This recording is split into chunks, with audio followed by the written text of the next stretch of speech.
तो अभी बात करेंगे नगर निगम भर्ती 2025 के बारे में। नगर निगम यानी कि म्युनिसिपल कॉरपोरेशन रिक्रूटमेंट 2025 की यहाँ पे बात हो रही है।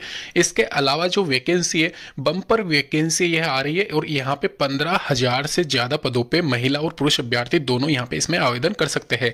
एक और चीज़ मैं आपको क्लियर कर दूँ, यहाँ पे इसमें जो वैकेंसीज है, सुपरवाइजर वाली वैकेंसी सबसे पहले निकलने वाली है। वाटर बॉक्स वाली वैकेंसी भी इसमें शामिल रहेगी, जो कि एक तरीके से PhD डिपार्टमेंट का ही भाग है, लेकिन यहाँ पे इसमें अलग से वैकेंसीज दी गई है। साथ ही साथ यहाँ पे 10-12 ग्रेजुएशन पास अगर आपने कर रखी है, इन सभी वैकेंसीज के लिए आप आवेदन कर सकते हो।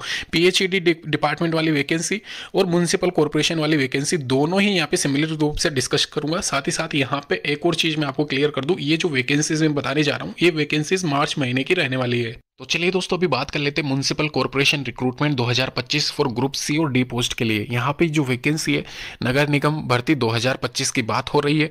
वैकेंसी की बात की जाए तो यहाँ पे इस बार ग्रुप सी और डी के हिसाब से डिवाइडेड किया गया है वैकेंसीज को।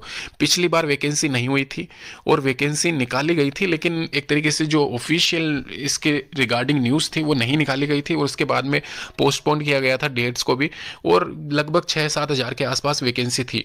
लेकिन अभी पिछली बार वाली और इस बार वाली वैकेंसीज को सम्मिलित रूप से निकाला गया है 15,390 पदों पे।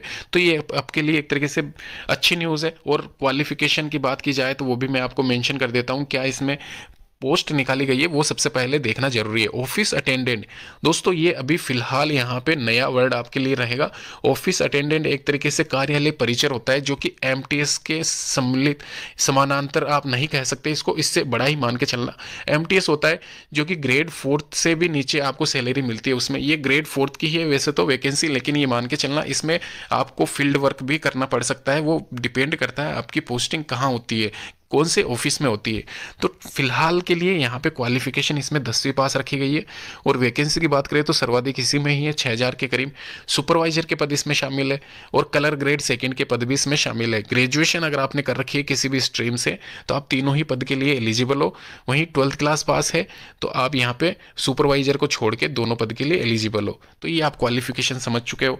वैकेंसी की बात की जाए तो यहाँ पे 15,000 के करीब है और लगभग सब में ही सिमिलर वैकेंसीज यहाँ पे निकली हुई है, तो आप अप्लाई कर सकते हो। ऑफिस अटेंडेंट के लिए मैंने आपको क्वालिफिकेशन बता दी है सभी के लिए।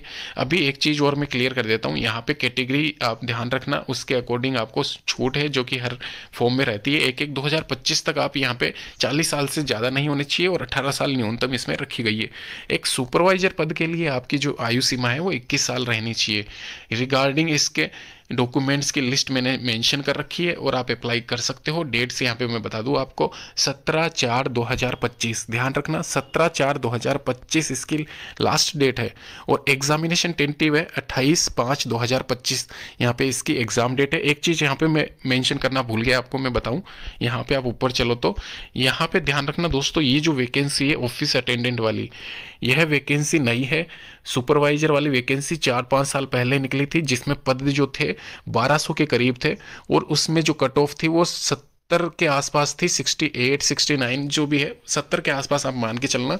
तो इस वैकेंसी की मैं बात कर रहा हूँ, इसमें कट ऑफ बहुत ज़्यादा जाने वाली है। तो अगर आप अप्लाई कर रहे हो तो साथ में आप कलर के लिए और ऑफिस अटेंडेंट के लिए भी कर देना। सिंगल पेपर होगा लेकिन तीनों का अलग अलग होगा, ये क्लियर कर दूं मैं आपको पहले ही। सिंगल पेपर रहेगा और उसके आधार पर मेरिट लिस्ट बनेगी और आपका फाइनल सिलेक्शन होगा, लेकिन तीनों ही वैकेंसी के लिए अलग अलग पेपर लिए जाएंगे आपके।